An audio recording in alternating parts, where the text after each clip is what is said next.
Please join me in welcoming Professor Cook.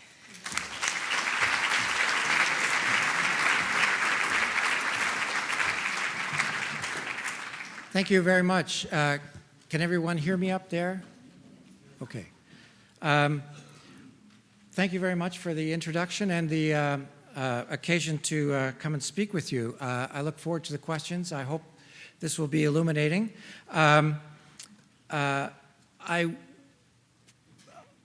What I'm going to do is begin with a few prepared remarks, and I'll end with a few prepared remarks, and then we'll have some slides in between. I want to begin with this, obviously, because the period of the 17th century in the Netherlands is associated with something called the scientific revolution in Europe generally. Astronomy has come to typify that intellectual revolution. And so let me step back for just 1 second and say that it's about 60 years ago, in 1957, that an English translation appeared of a fundamental work on the history of science. It was written by the noted French philosopher and historian Alexandre Poiré, who had acquired many American friends during the Second World War when he served as one of de Gaulle's representatives for the Free French Forces in Washington, D.C. The book that he wrote was called From the Closed World to the Infinite Universe, and it captured the sense of the time, the 1950s, which was that the so-called scientific revolution, often considered to be the beginning of modern science, began with the publication of Copernicus's treatise on astronomy in 1543, called De Revolutionibus, or as historians of science refer to it quite often, simply De Rev. And the same year saw the publication, that is 1543, saw the publication of an expert edition of Euclid, as well as Andreas Vesalius' famous study of anatomy, De Fabrica Humanis Corporis. And I'll have an image of that in a little bit. But it was the new view of the heavens with the sun at the center and the earth moving around the sun while also spinning on its axis that was taken as the great conceptual breakthrough. In the 1950s, the idea of pure science, like abstract art and avant-garde jazz, was very strong. Einstein's relativity theory and even the atom bomb and the space program seem to have emerged from conceptual breakthroughs, straight from the human mind alone. Now, I'm not going to question the importance of the development of Copernican astronomy, but what I'm going to say has two additional simple points. One is that the new science included many aspects of the study of nature, not simply astronomy and physics. And the second point is that what looks like a conceptual revolution was, I think, the result of many new methods of investigation, that is, new ways of interacting with the world. Something like a knowledge economy or an information economy was beginning to change the world. And what we call the emergence of modern science was one of the signs of that new emerging world. The growing importance of philosophical materialism, for instance, was promoted by what many historians have come to call the commercial or even the consumer revolution of the Renaissance. And I think from the program you've heard something about that in a previous lecture or two. Princes and merchants had to focus their attention on problems that were not simply concerned with how to make other people do their bidding, but also how to gain influence by controlling information and the material world that could be shaped by that. The rise of paperwork has much to do with this, but what was inscribed on paper had to be reproducible in the real world. In other words, there had to be some relationship between things you could write on paper in 2 dimensions and the 3-dimensional real world.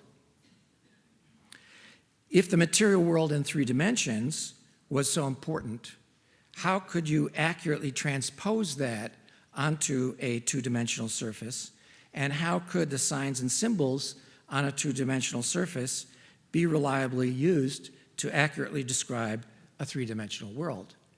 And mathematics, but not only mathematics, was a part of that. Obviously, much of the art we'll be looking at in the next hour or so is also part of that translation between 2 and 3 dimensions.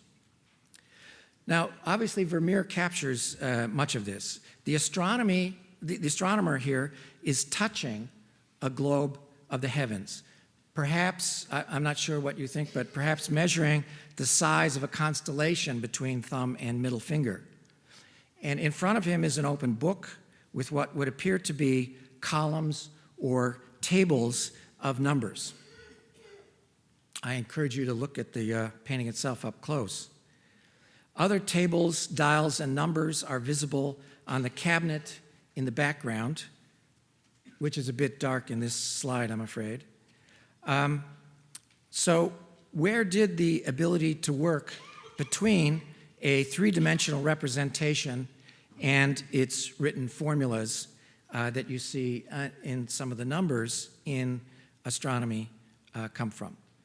Now, clearly this involves what might be called concepts, even high theory. And one of the places that people have begun to investigate such things is with the beginning of perspective drawing. This is an example from Piero della Francesca.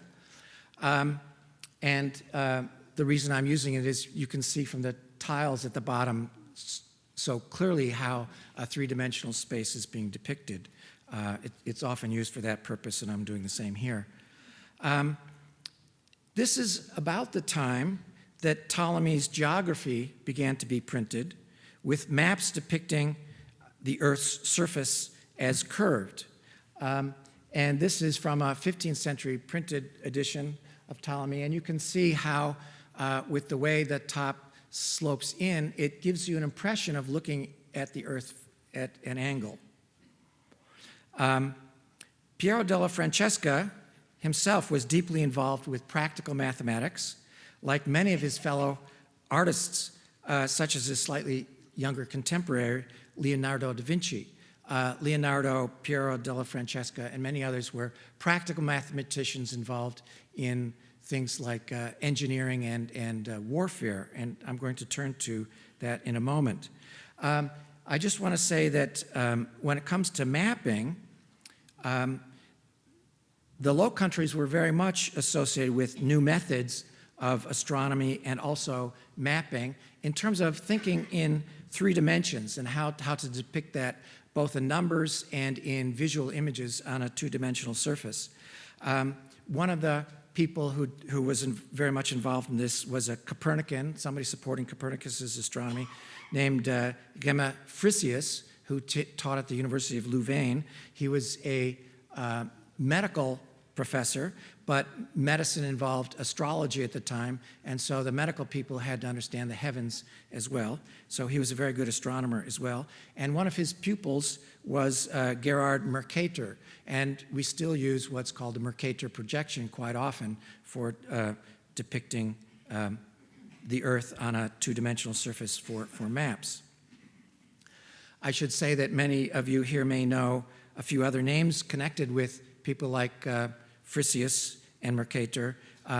For instance, Sir Francis Drake learned how to do navigation from one of Queen Elizabeth's court intellectuals, John Dee. And John Dee learned his methods from the time he spent in the Low Countries studying with Gemma-Frisius and Mercator, and he brought many instruments for astronomy and also for navigation back to England with him.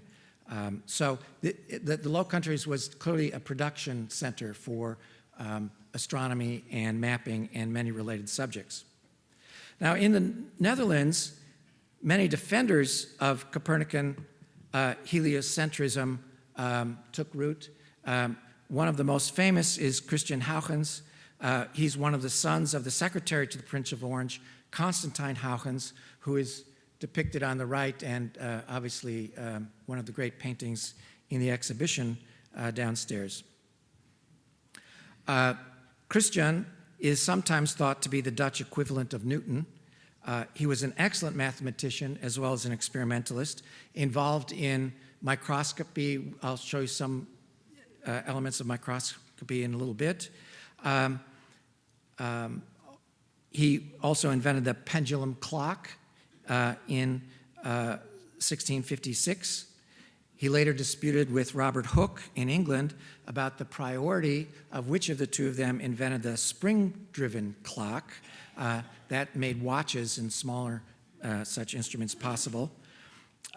Just a year before his work on the pendulum clock, Christian Huygens is known for having discovered the rings of Saturn. He later became a founding member of the French Académie des Sciences in Paris as well. I should also mention, while we're out speaking of science and philosophy, René Descartes, who, although he's French by birth, spent the 20 years between 1629 and 49 in the Netherlands, and that's where he wrote all of his important philosophical works. So I personally would treat him as a Dutch philosopher as much as his being a French philosopher. His friends and contacts were very important, including Constantine Huygens on the right here, who had been in England several times and was a great proponent of Baconian philosophy as well. Descartes is, of course, famous for his so-called mechanical philosophy, which defined all natural things as having a three-dimensional presence, so that you could simply understand from matter in motion anything you wanted in nature except for thought. But there were also many opponents of the new astronomy, such as the chief Calvinist minister in Utrecht, Gisbert Voetius. The idea of the movement of the heavens contradicted the literal interpretation of some passages in the Bible, of course, but there's other questions like where would you put heaven, where would you put hell? And the new astronomy was meant to be physically real, not just to make mathematical predictions or to work from numbers. One of the early advocates of Copernican astronomy in the Dutch Republic was a refugee during the period of many refugees coming from the southern Netherlands to the north, named Petrus Plancius. And this is an image of him in the middle with lots of students gathered around him on either side, a globe of the heavens and a globe of the earth, and many instruments for navigation and astronomy in the crowd around, and obviously with the ships in the background. Plancius became one of the great tutors, one of the most important tutors at the beginning of the 17th century, not only for map makers, but for navigators, as you see here. I should say that there was a great deal of private tutoring. People like he would take on private pupils on a regular basis. Many of the private tutors advertised their wares by putting up handbills all over the cities. Some of them, if they were mathematical tutors, would contain mathematical problems that the tutor had solved and other people couldn't, or saying, if you could solve this, come to my address and we'll have a conversation. They were able to do this partly because there were already very high rates of literacy in the Low Countries. They had some of the highest rates of literacy, as far as we can estimate, anywhere in Europe at the time. Ordinary people would go to school when they were very young. They were often called song schools, where you would learn basic reading and singing. Even girls were included in this.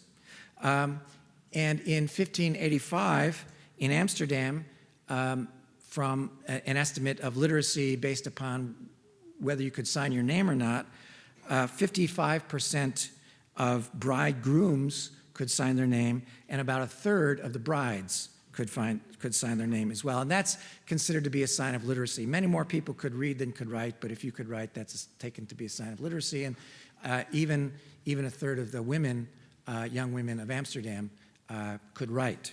That's extremely high number for Europe at the time.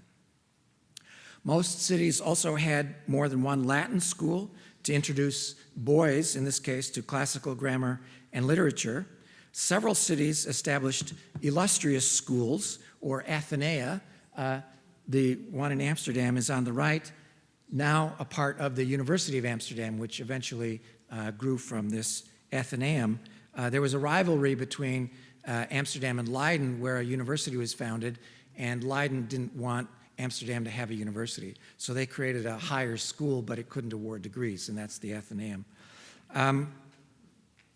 Many of these athenaea in other cities around the Netherlands also turned into universities. There were, by the middle of the 17th century, 5 universities in the Netherlands. There was Leiden, which was founded in 75. Franeker, 10 years later. Harderwijk, founded in 1600. Groningen in 1614. And Utrecht, which came from a athenaeum, the university there was founded in 1636. Perhaps it's estimated that 7% of teenage boys in Amsterdam went on for higher education. Again, a very high number for any place else in Europe, compared to any place else in Europe. That means that people like the shipbuilder and his wife, Rixen, didn't necessarily attend university, but were nevertheless quite able with the tools necessary for whatever they wanted to do. In this portrayal, I think that Rembrandt is showing us a cutting-edge naval architect and his wife. A few weeks ago, in a little tour of this before things, somebody was asking if someone like him would have to go to university, and I said no, because just like other architects, naval architects didn't have formal university educations necessarily, and wouldn't need that kind of an education to do their work, because they would learn it on the job, learn from one another. Just like putting up a great building, you could do it without plans or without designs. And since then, I've always tend to doubt whether I know what I'm talking about. So I went back to some studies of naval architecture, and indeed what the historians are saying is that the use of ship models to make ships from appears only in the second half of the 17th century, first being mandated in Britain, although one wonders about things that are always first in Britain. In any case, the systematic use of ship plans seems to be associated with about the same time as the use of modeling of ships. But apparently, there were some construction templates drawn to scale by contractors and ship constructors for their own use by the middle of the 17th century. And that's when this painting is made. And so I think that what Rembrandt is probably doing by showing the design of a ship hull and the sector, the compass in Rixen's hand, is probably showing not only that he was a great shipbuilder for the Dutch East India Company, I'll mention that in a second, but that he may have been at the cutting edge of mathematical applications for construction purposes. He could have been one of the innovators of standardized paper models for building ships of a similar type in large numbers, which was being contracted by the Dutch East India Company, or the VOC. The VOC was founded in 1602. The WIC, the West India Company, was founded in 1621, just at the end of the 12 years truce. One of the reasons for the truce between the Netherlands and Spain, during that period of time anyway, Spain basically prohibited the Dutch from starting up a West India Company. But when the truce ended and war began, the Dutch immediately started up the West India Company for Atlantic trade as well. In those kind of operations, as well as in shipbuilding, which should probably properly be called naval architecture, and many other areas, like navigation, the Dutch, like other people in seafaring cities around Europe, were very well developed in practical mathematics. Their practical mathematics was renowned throughout Europe for their methods of surveying, but also for military purposes. Before the military, which I'll get to in a second, let me just say that this is a map of the places in North Holland, which is just one of the provinces, but the one associated with Amsterdam, that shows, there's a little key at the top, and it shows, according to color, which areas were drained. These were all water bodies that were drained and empoldered over the course of 3 centuries. The green ones in the middle were drained first, and so those are late 16th and 17th century ones. You probably can't see at a distance, but the one in the middle here, that's number 2. That large area is called the Beemster. And the Beemster polder was one of the huge engineering projects of the beginning of the 17th century. It was completed in 1612. To drain that area, the Dutch had to construct 42 windmills to pump the water. The land was 3.5 meters below sea level, and they were able to pump all that water out and to reclaim it for agriculture and also for estates and gardens and pleasure grounds. The total area there is about 7,000 hectares. So it's a really huge area, and it was considered one of the really great engineering feats of the early 17th century. To do that, they needed obviously lots of surveyors and surveying instruments, as well as engineers to build windmills and lots of other things. And they're getting that in part from new methods for transferring 3-dimensional surfaces onto a 2-dimensional paper. One method was visual copying, and here you can just see how there's a way of taking an image that's a projected image and then putting that, looking at it here and putting it on paper below. So these, and you'll find in Dürer and others, various ways of trying to get something that you're looking at accurately put onto a paper surface. But another method was by measuring. And here, these are, on the left, is a treatise for military mathematics. And what you see is here, some lines drawn. There's something in the distance, and you can, from various angles and distances, you can figure out the exact distance that you are from that object somewhere else. You can also do exact measures of heights. I should say it's not always exact. There's an example, for instance, one of the famous English military disasters was the Duke of Buckingham's attempt to take the Ile de Ré from the French in the 1620s. And at one point, the English forces were ready to assault a walled town, and they did so, but they found out that the scaling ladders had been cut not high enough.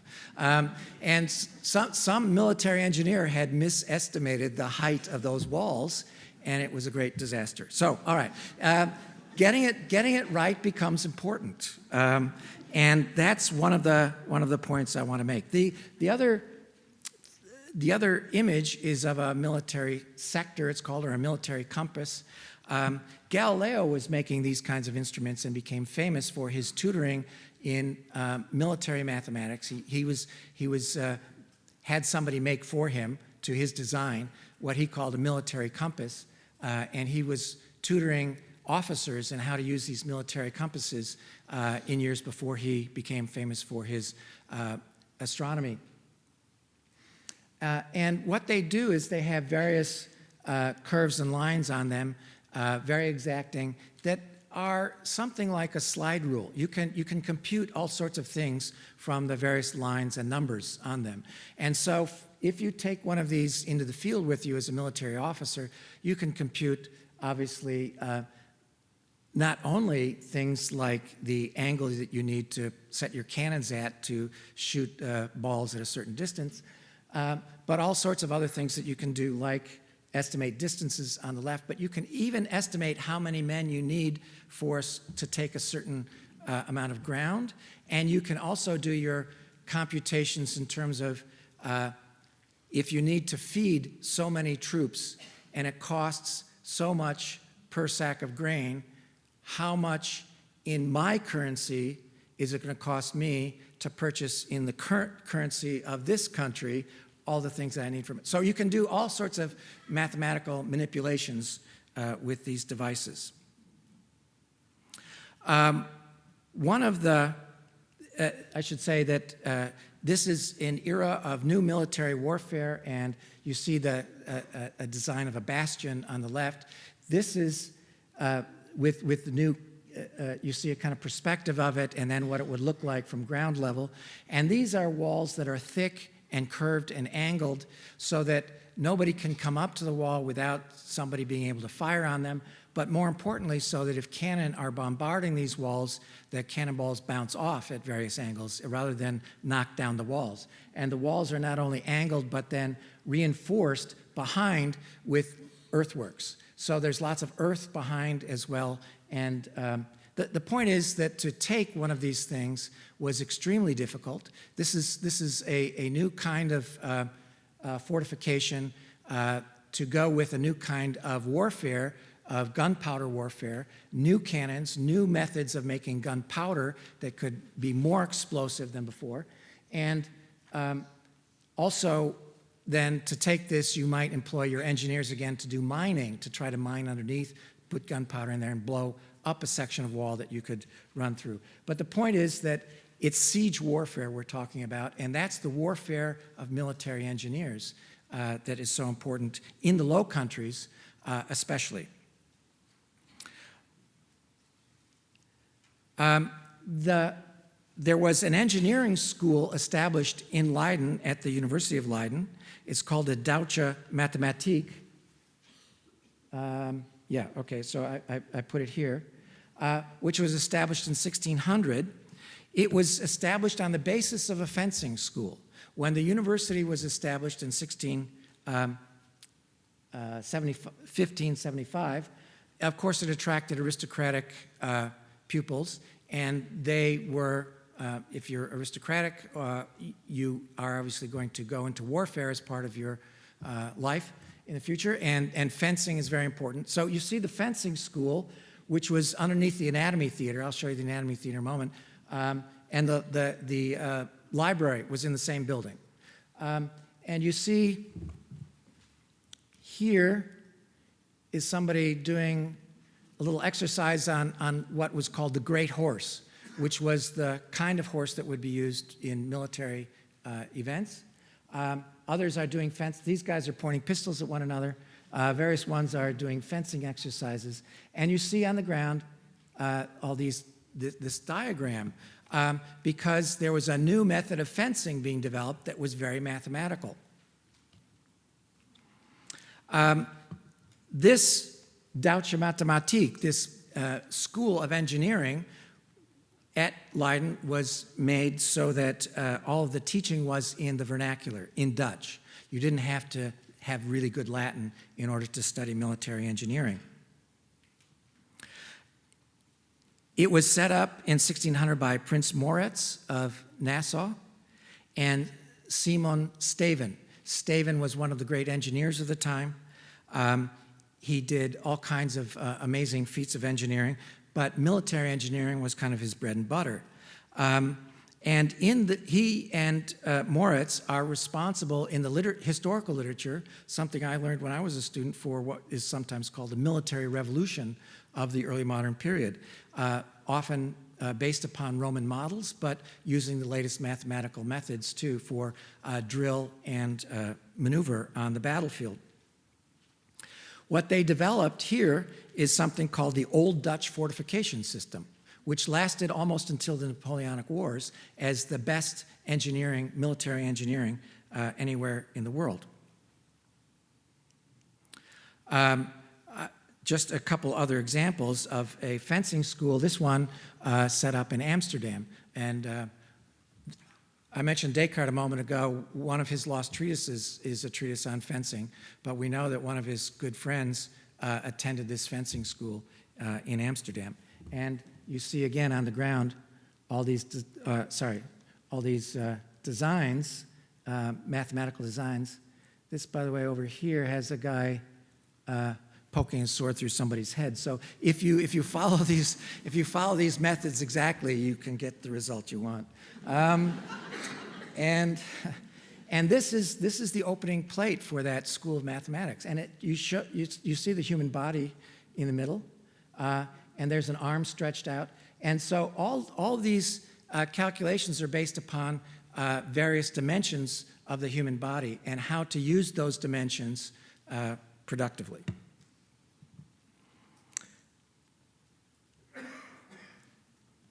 This is a period in which Rembrandt is also painting the anatomy lesson of Dr. Tulp. This is painted in 1632. Dr. Tulp on the right is lecturing to the surgeons of Amsterdam. He is gesturing with his hand. You see his left hand, thumb and forefinger. That movement, which when I was in school was still considered to be a sign of human nature, although our simian relatives can also do that. But it's a sign of humanity, this ability to manipulate things using the fingers and the thumb. And so he's basically showing us this sign of humanity, but also how it works. In other words, in the arm below, he's showing you all the mechanisms of the arm that allow you to do this. And it is then a demonstration of the wonders of God's creation, why humans are at the top of the system, but how we in 1632 have figured out how it works, which is pretty amazing. There is, I should say, this book that is at the feet is often thought to be an example of the work of Vesalius that I'll mention in a minute, so that he's standing in a tradition of anatomical investigations that have been going on for almost 100 years. The other thing to say, though, is that this is the same year that the Athenaeum in Amsterdam that I showed you a minute ago was founded. So the Athenaeum is going up. He was not made the professor of medicine at the Athenaeum, so he has himself painted by Rembrandt instead. It's an imitation of Vesalius. This is his the frontispiece to the great work from 1543. You can kind of see him here and dissecting a woman. There's a dog over here. I'm not sure if that's a dog or a monkey over here, but and a skeleton above. So clearly there's a memento mori aspect to this, the sign of human life and death, but also how knowledge can be developed and persist over the generations as well. And various members of the audience are dressed in quite expensive gowns as well. So this isn't just a mob. This is the best people of the time crowding around to see what he's able to show them in an anatomical demonstration like this. In Leiden, the professor of anatomy was Peter Powell. He's here at the dissecting table. You can see it's very much in imitation of Vesalius's frontispiece. Again, you have the dogs waiting for handouts, and the skeleton above, and people crowded around. When anatomy lessons were often offered at the University of Leiden, which were done in the winter time, obviously things rot less quickly in the cool months, and they would take place over a period of 3 or 4 days, and starting with the inner organs and working to the outer extremities of the human body, because that's how the rot, you try to keep ahead of the decay. Classes would be canceled, and all students would come, and so would many of the city fathers. So these were big public events when dissections occurred.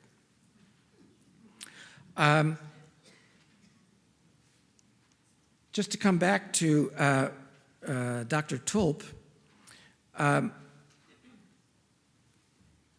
he's in a room which comes from the Wacht.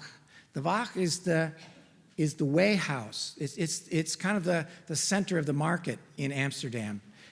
There were other guilds that had rooms in the Wacht, but that's where the officials in charge of the weights and measures, the things that the standards that everybody had to live up to, would meet. And so in one of the rooms in that building was where the anatomy theater was built in 1639. It was also in one of the same room was shared with a group called a group that in general is called Rhetorikers. The Rhetorikers Kammers were chambers of rhetoric that we would call them lay people, ordinary people would join, and those were the groups that they'd get together for feasting and drinking, of course, but they would also compose poems, sometimes in the vernacular, other times in Latin. And so if you had a distinguished person like Queen Marie de Medici coming to Amsterdam, and you had to put up various gates and arches to welcome her, you would also sing things and have poetry and things inscribed on the arches, and all that was done by the Rhetorikers. So the anatomy people and the rhetoricians are cheek by jowl and often the same people. That's the Wacht. I also want to just point out from the exhibition this example of the old City Hall, the new City Hall, now the palace being built on the left. The old City Hall had in it, down here, something called a bank. It was founded in Amsterdam in 1609. It was called the Wisselbank, the exchange bank, and basically it was a place where anybody doing merchant work, trading in Amsterdam, would come and deposit their money and then get a record of account. And then if they did business with anybody else in Amsterdam, money could be moved between the accounts just by a paper record. It was a revolution in how to do trading. And the other revolutionary thing here is not the ease of moving money between accounts, but that when you came with your money in a purse, people in Amsterdam were used to dealing with over 1,000 coins of different denominations. So what this did was basically put the money changers out of business, because when you came, the officials of the bank would take in your money and weigh it and decide, this coin is minted in the following place on the following date. They would have tables of value, and they could give you an exact estimate for what that amount of coins was in guilders. Guilders was simply a money of account, just a paper record, until the 1630s, when guilders started to be minted. And what this minting of coins does is to move again between the real world and the world of accounting, between the two-dimensional world of paper and the three-dimensional real world. And what it does is to say that a number in a book has something real that is always the same. It's just as good as those numbers in a book.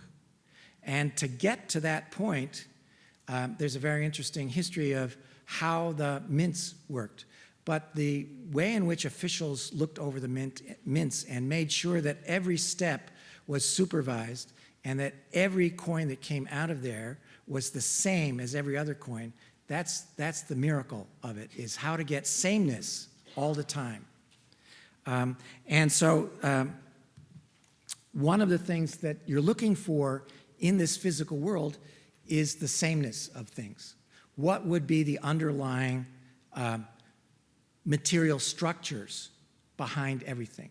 It's one reason that corpuscularianism or atomism was becoming very popular as a philosophy in the day. The idea that the whole material world was made up of material bits that could be accounted for in assembling them in various ways could give rise to all kinds of structures.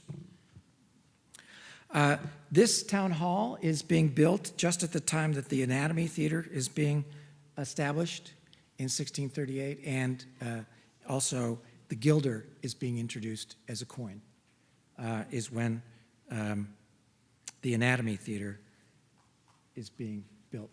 There are then, in terms of trade, medicine is a good example of what's going on in the retail sphere. Apothecary shops are being established.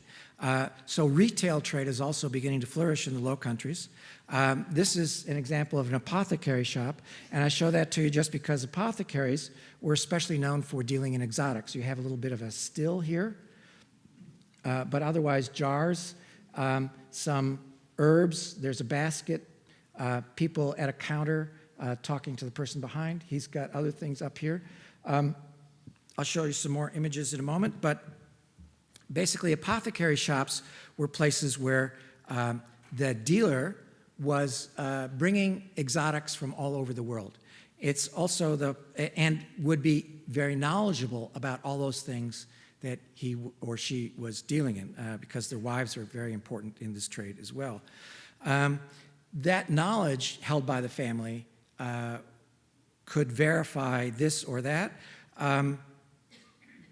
And apothecary shops, I'm sure many of you know, are the place you would go to get your fancy pigments for paint and so on too. So the artists are also going to apothecary shops to get the ingredients that they need for painting, as well as other people for medicines. But this is also a world of, let's just say, handmade medicine. You go in with a prescription and it's made up there for you on the spot from things kept in those jars around. And there would be other people to inspect the shops to make sure that things in the jars were not decayed and were what they were supposed to be. So getting it right all the time, again, is something that everybody is searching for. Just one last thing about this. Apothecaries would be members of guilds, just like the barber surgeons. And I just want to say that there's an interesting literature now about the rise of the Low Countries, which stresses the importance of guilds as institutions that are passing on learning from generation to generation. They're not just restricting trade, they are doing that, but they're also acquiring knowledge and passing that on over long periods of time. So it's not just what you know or what your family knows, but what other people in your community know, that as centers of instruction, they're important. There is in the exhibition a wonderful painting of a barber surgeon binding a foot. Presumably the dead chicken here is payment from an ordinary person. Here's a basin and a still again.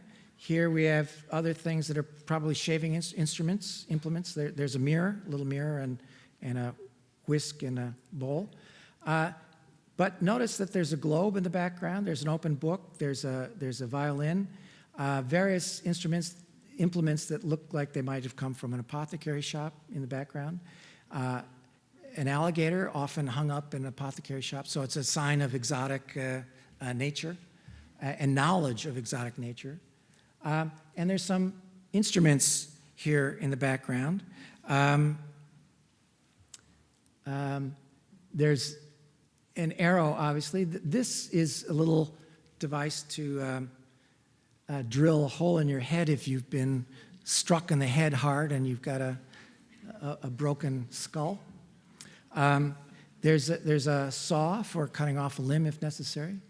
And this thing here, this horrible looking thing here, is called a hysterotome or a metrotome.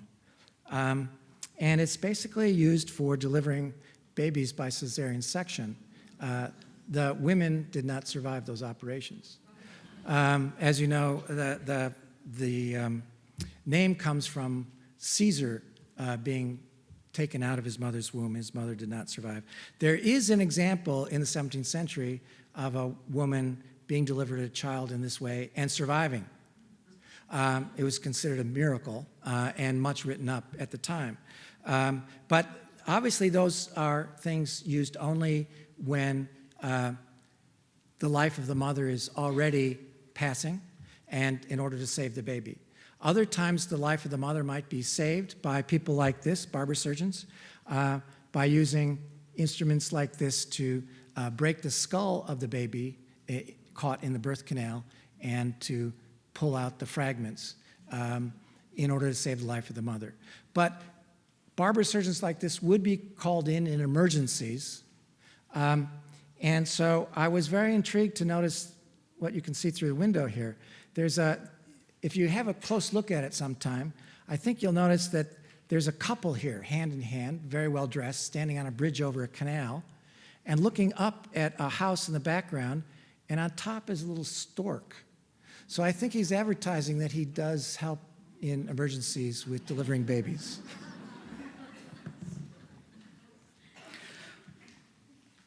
I want to mention gardens as well, because these exotics, some of them are very much alive when they're being brought back from all over the world. And garden fanciers were all over the place. Very aristocratic men and women would be collecting rarities of all kinds.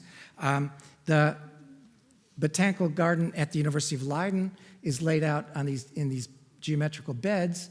But it wasn't just medicines. There were many, many plants in these gardens at the university that were there because they were considered to be wondrous and interesting and maybe for your garden, not just for medicine. Although medicine was clearly, it fell under the rubric of the Faculty of Medicine, so medicine is important, but not just medicine.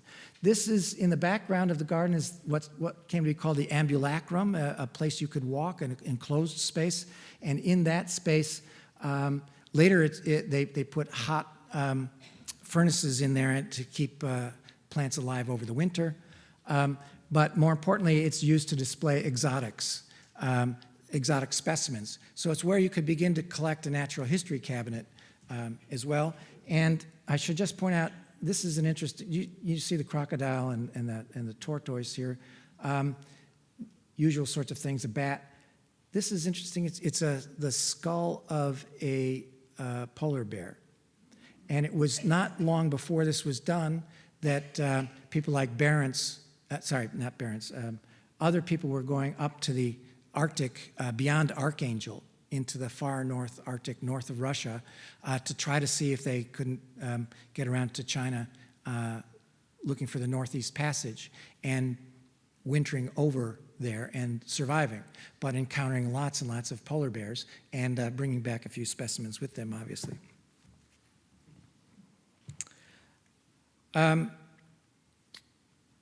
Let me just mention that, of course, this is what yields a tulip craze. I think maybe you've heard about this before. The peak of it is when it crashes, it's 1637. This is one of the very expensive ones that was painted at the time. Sorry, I'll come to her in a second. You can see how much it was selling for, 3,000 to 4,200 guilders. That must have been, well, that's a princely sum. It's just unbelievable that somebody could pay that kind of money in cash and not be one of the wealthiest people in the country. This is Agnes Block, who was a Mennonite, and this is at her garden in Vijverhof, which is outside of Utrecht. She had herself painted at the end of the 17th century with her husband and family. And do you notice this little thing over here? I don't know if you can tell, but that's a pineapple. She was the first one ever to grow a fruiting pineapple in Europe. And pineapple originally comes from Brazil, and she was able to do that by establishing a hothouse, what we would now call a greenhouse, a glass house, which was a glass house with a furnace underneath to keep the temperature high enough through the winter that she could get a pineapple to fruit. So she became known for that. Other kinds of collections. This is also from the end of the 17th century, a frontispiece to Friedrich Grouches' cabinet, illustrated cabinet. And you see in the background the cabinet with lots of jars in them. I'll come to jars in a minute.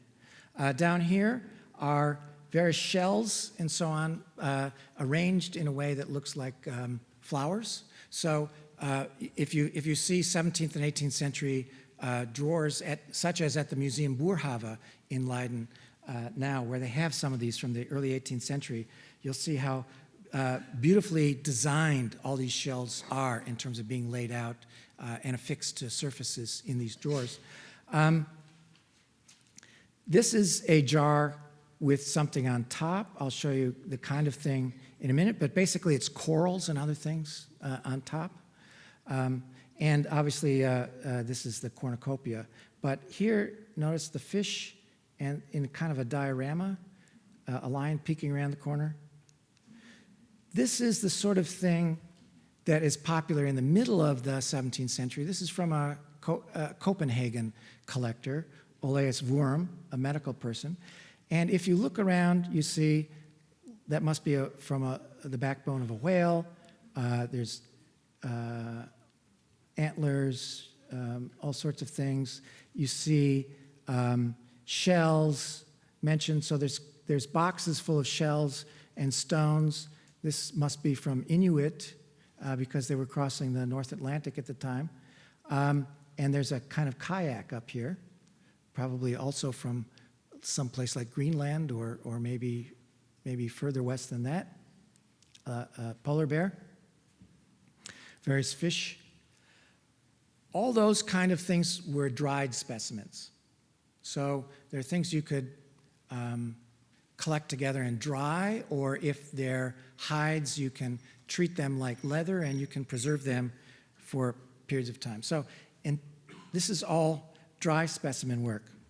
If we look at the cabinet of Albinus, who was a professor at Leiden at the beginning of the 18th century, you see, like you saw in Rausch, these cabinets full of bottles.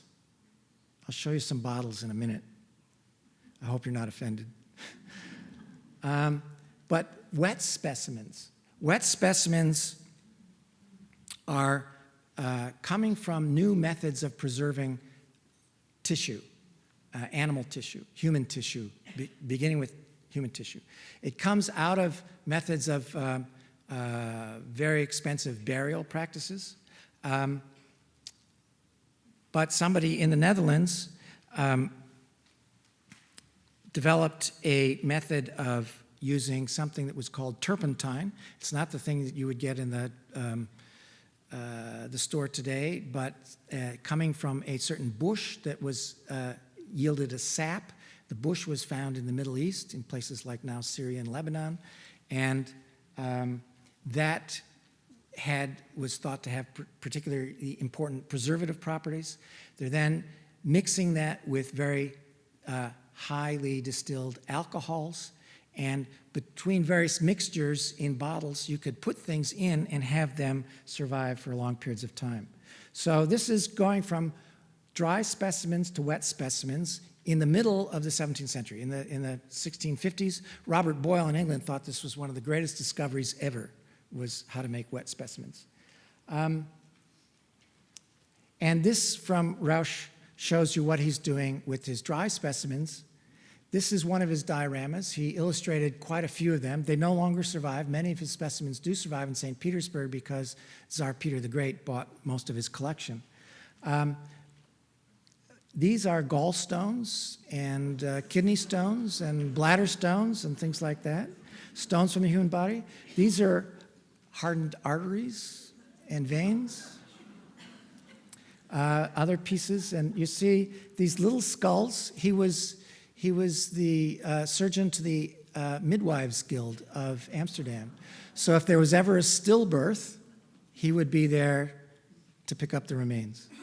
And so these are little human babies, and you see this one basically playing the violin on a vas deferens. And down here is something the Dutch call an eendagsvlieg, a one-day fly. It's a mayfly. And it was thought to live for just one day. So obviously this is a meditation on human mortality and the shortness of life. But it's the sort of thing you could do with proper preparations if you're a really good anatomist. These are the sort of things you would find in jars. On the left, before preservation. On the right, after preservation. Wim Mulder, somebody I once met some years ago in Leiden, was brought to St. Petersburg to do this, where the collections now are, and restored it. And you can see the little baby's leg has some fabric around the top to make it look even more human, less animalistic, I suppose. But there's a question mark about why they're meant to look that way. And why the scorpion? You tell me. I'd love to know more.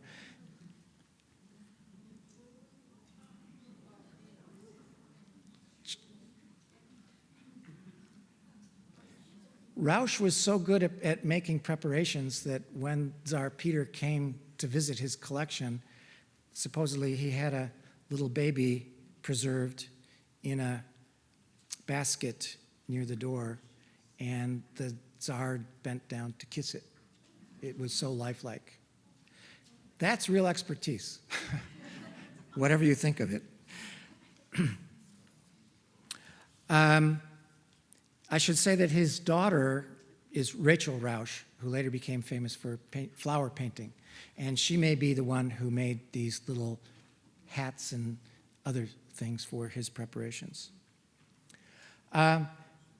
Johannes van Merdum, one of the great anatomists of the time, using these techniques, you can now begin to explore parts of the human body that formerly rotted. I mentioned how in anatomy lessons before you had to start with the inner organs and work outward. Now you have these things to look at for long periods of time.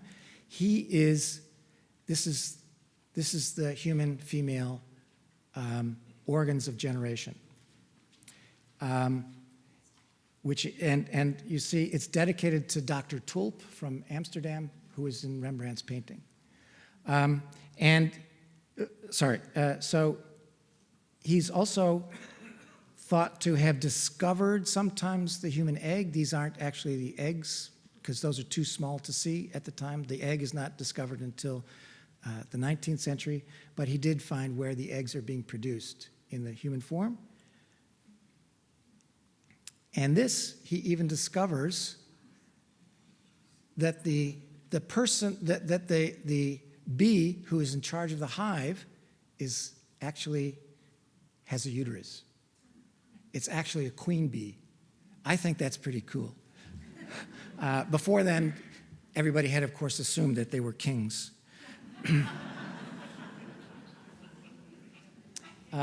But, you know, to find the uterus of a bee, I think that's really good work. I'll come to microscopes in just a second.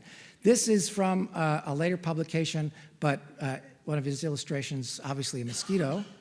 I just want to say that there's a manuscript in the library at Leiden that shows him to have gone back to this illustration and corrected the structure of the mosquito's wing at a later date.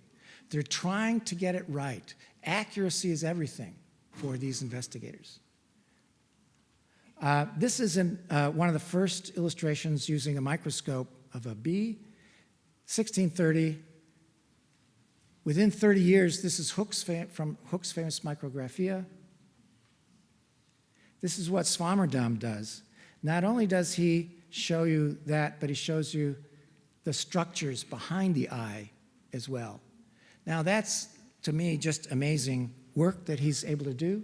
He's able to do it with a microscope. This is the guy who's teaching everybody how to use a microscope, Johannes Hooda.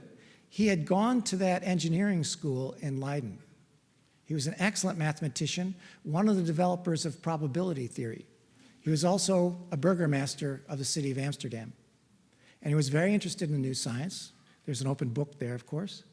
This is how he does it. At the top, you take a little hot drop of glass on the end of a needle. Hooke develops another, is to take a long thread of glass and heat the bottom alone. But in any case, you get a bulb, a little glass dot. And then you can mount it at the bottom and look through it. So you would look through it this way. And then you can either grind away the stalk or put the stalk over to the side. And if you mount it in this sort of a frame, you can look through that little drop of glass and get tremendous magnification. This is a Leeuwenhoek microscope. It's about that big. It's 2 or 3 inches, its full extent from here to here. And you're looking at the objective side. This little spike there is where you would put whatever you're going to look at. That's the hole you look through, but you're looking through the other side. So basically, over here you can see, you would be looking from over here through that lens, which is mounted between 2 plates, onto the specimen. Okay, you can see that? And then with all the mechanical devices, you can adjust the specimen so that you can see it better. That you would then hold up to the light. You would look directly at the light through that little pinhole, which has that little dot of glass in it, and you could see things with very large magnification. But to do that work, people complained it was killing their eyes. They have terrible headaches. They can't do it for many hours at a time. They suffer exhaustion from doing this kind of work. It's not like looking through a telescope today. But I think that it's similar to the camera obscura. Certain things about this. Leeuwenhoek and Vermeer were friends. We know that. Well, we don't know that for sure. We just know that they lived in the same town, born the same year. One of them, which one was it, was the person who authenticated the will of the other. In any case, Leeuwenhoek and Vermeer, camera obscura possibly for Vermeer, debatable point, but quite possible, I think. And Leeuwenhoek, people experimenting with optics in the city of Delft. This, again, just to go back to geometry. Amsterdam, let me just, in the last minute, just say, this is where the Dutch were in Asia. One of the people who, this is Paludanus, a collector. He's holding a pepper plant. And he was the editor of Linschoten. Linschoten's book is the first major book published by the Dutch about the East Indies. Helped to encourage the formation of the Dutch East India Company. And Paludanus is the scholar behind the scenes who's going through all previously published books and adding all the natural history information to Linschoten's book. This is the sort of thing they're after, nutmeg. And let me just, I'm coming to a conclusion in a moment. To just mention Bontius, who's here in the middle,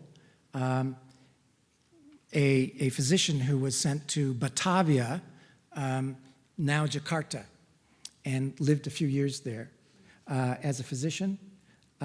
This is one of his natural history drawings of a chameleon.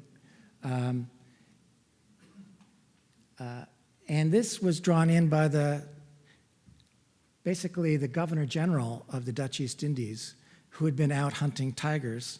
After he came back from a hunting expedition, drew this in Bontius's book and signs it.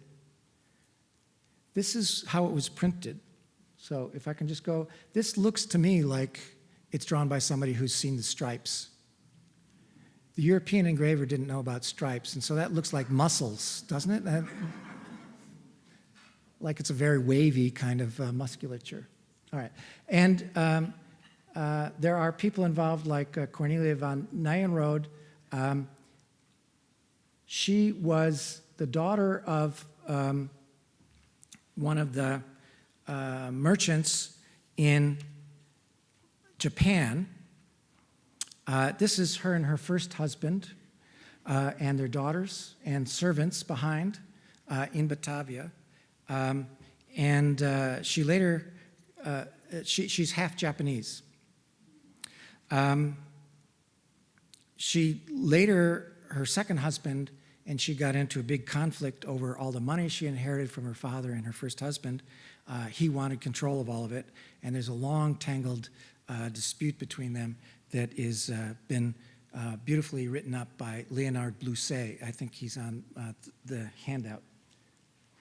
And Willem ten Reyne, another Dutch physician who goes to Japan. That's Japan at the time. That's the little island in the harbor of Nagasaki that they were trading it from.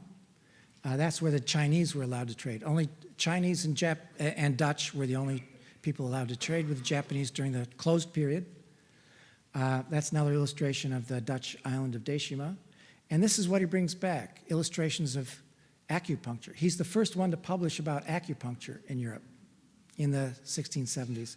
It was the Royal Society of London that underwrote that publication. And you see, again, comparison between what's going on in Asia and what's on the right and what's coming back from Asia on the left to Europe. So this is a period where Chinese pulse lore, or touching of the pulse, is considered to be one of the great miracles of medicine. Acupuncture is coming back. Lots of interest, not just in medicines then coming from Asia, but also medical methods. Last thing I want to say before concluding is just to go back to military events. These are two representations of battles, which were, of course, in those days, they're all sieges for the most part.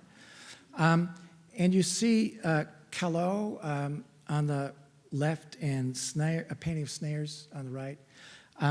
You see how, if you take snares, the perspective, it looks like you're looking at a landscape that goes straight out from you, a Dutch landscape.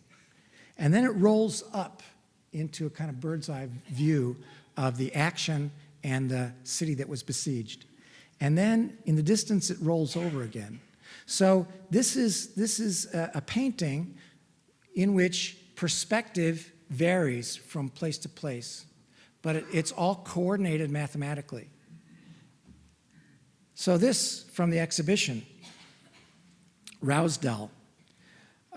It's painted in a studio. It looks like a photograph, but it's from a studio. How could you do this? And one of the arguments that's recently been made, which I find quite fascinating, is that the artists and the engineers were cheek by jowl, often the same people. They're learning from one another. They're all using mathematical methods of representing three-dimensional space. And Rousdal then is using a mathematical method coming from the military engineers in order to do landscape painting.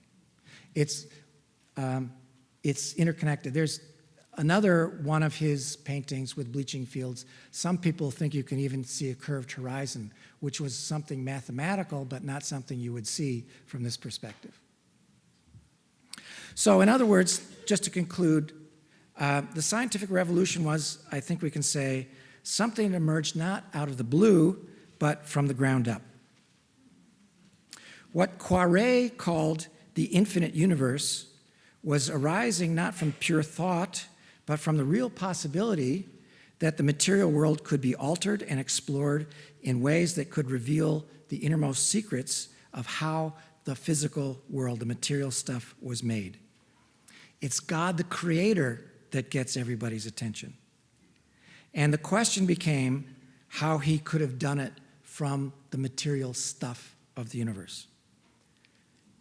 His spirit in us would allow us to make and unmake the world too, from which it would be possible to uncover nature's naked and real form.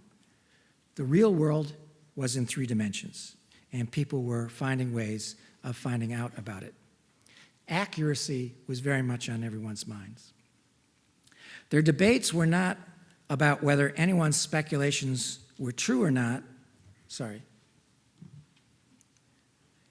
as long as they marked off the speculations from representations of things as they were, painting from life, Van Leeuwen. What they admired was depictions of objects faithfully and comprehensively rendered. That was objectivity. It's about objects, collecting and preserving objects, or transmuting their forms onto two-dimensional surfaces, which could be, these paper records could be circulated widely, just like coins, and transportable objects, even better, their faithful representations, could therefore move about the world very easily and help shape knowledge in many people at once. People made enormous efforts to get the details right. That was, I think, their aim, to be objective and to have their views reproduced. So science came not from a few geniuses there were, but it's not just that, but it was a result of attention to the material world and various kinds of practices of working in that world that were being taken up with many people being involved. And in that sense, as far as the exhibit's concerned, I think science is one of those areas where you see the mixing of classes in some common enterprises. Thank you very much, and I look forward to any questions.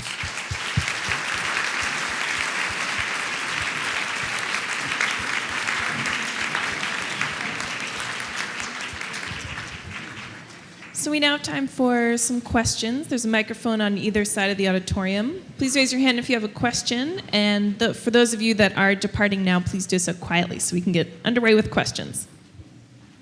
We'll go with Ronnie first.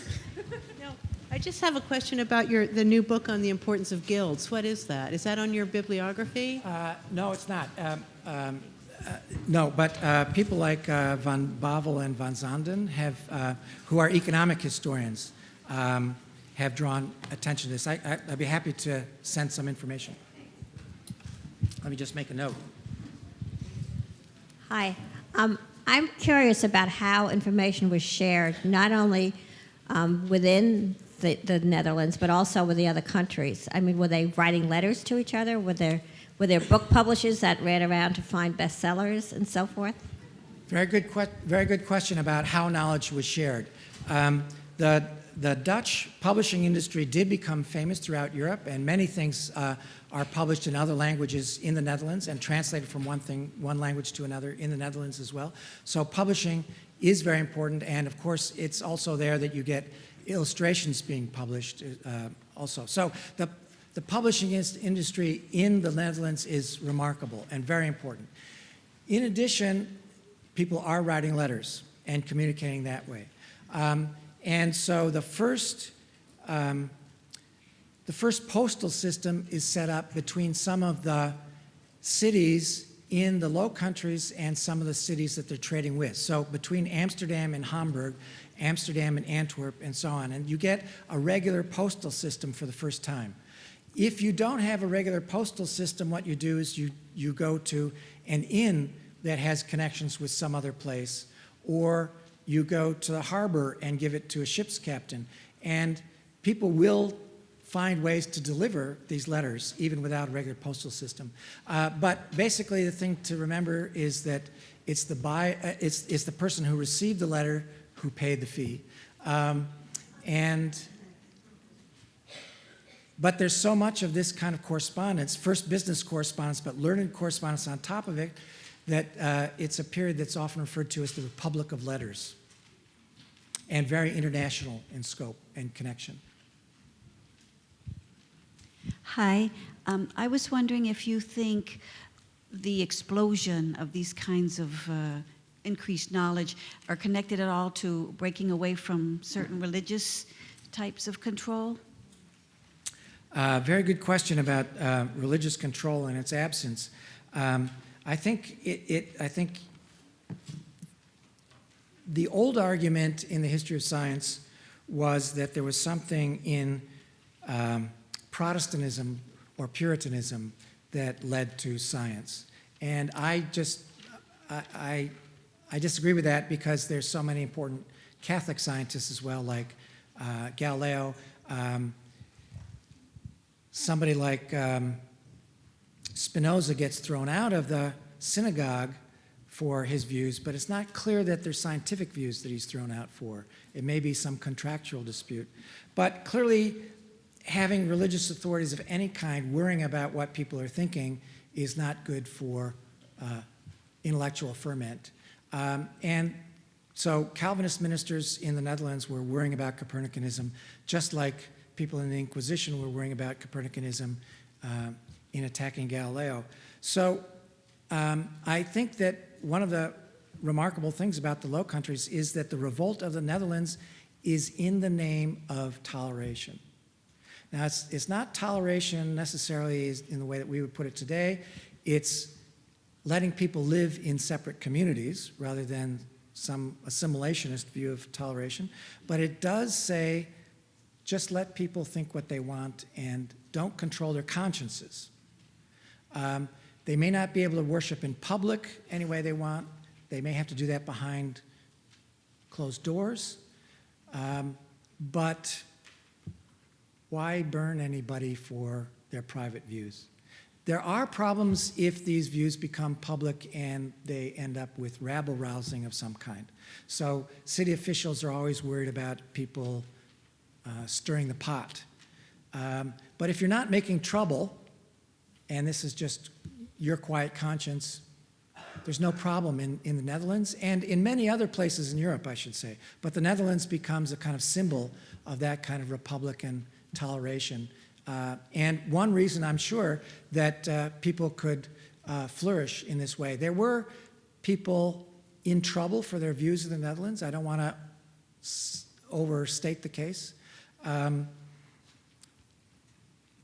So you had to be careful about what you said in public and not publish certain things that city officials would consider leading to atheism. Atheism was always considered to be a threat.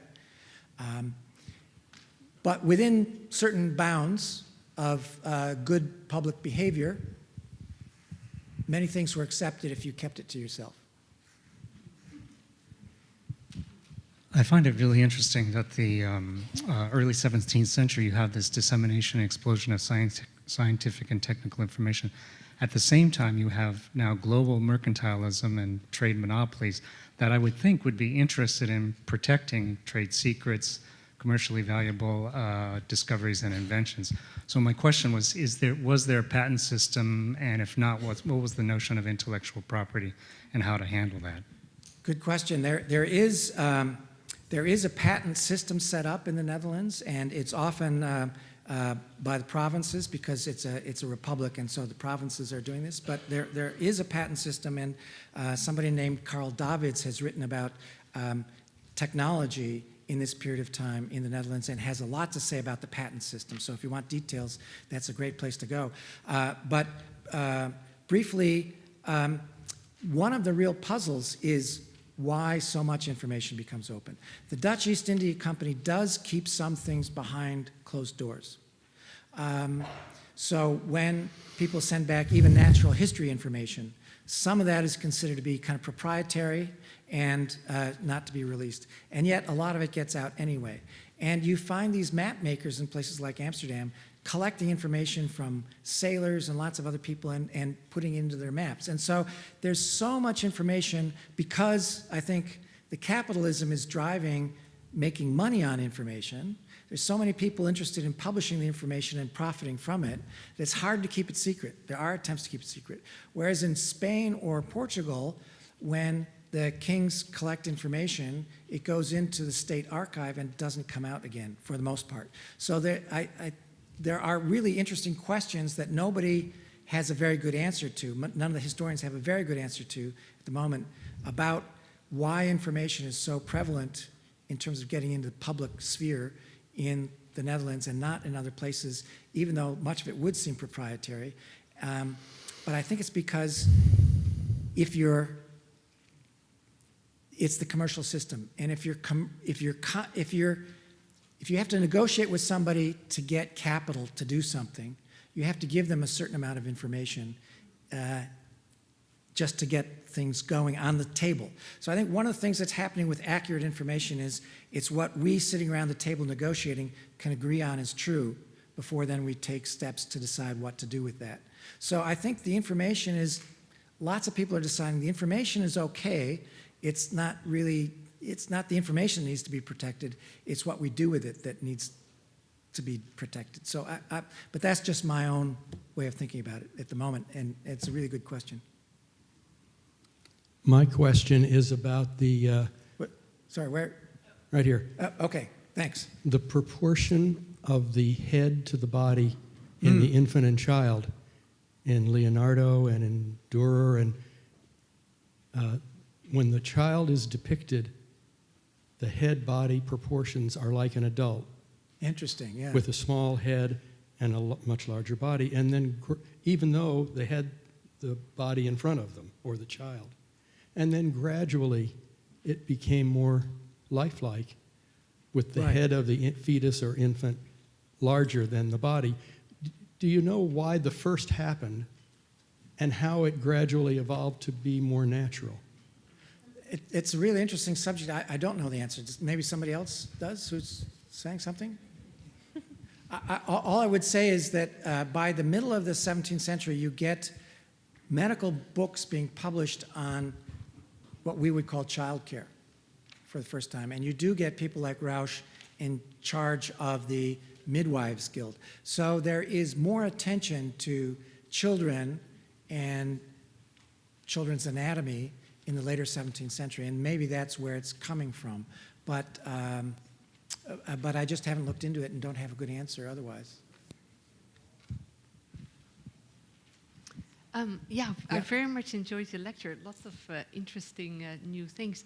I was curious of how distinctive the sort of scientific culture in the northern Netherlands was.